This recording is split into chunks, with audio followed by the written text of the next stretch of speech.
来看桃园航空城开发案，安地主体自好8月地当搬入去大陆，也毋过因为去年9月央行的限贷令，拆迁户办贷款嘛出问题，市政府嘛为安地户来争取会当无受到限贷令贷款成数的限制。政务委员陈金德嘛指示相关的单位都要协助优势来办理。这片全新的大楼是G17安地主体。航空城安地主体兴建工程慢慢完工，按算伫8月就当大入去。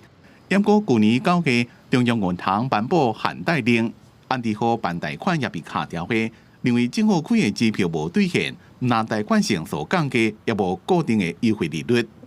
本来住得好好的，结果被强制拆迁，碍于政府的配套以及一些贷款措施，让我们压力增大。原本好好的生活被打乱。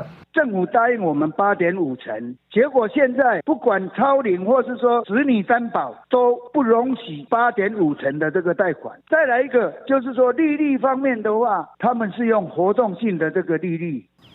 经航空城安地主体拆迁户有1412户。安地主体按算今年2月到3月会当摕到使用执照，4、5月开始通知纳款、移转登记甲验交处，8月就当甲厝交互安地户。现在一般民众要贷款，大概都要排队。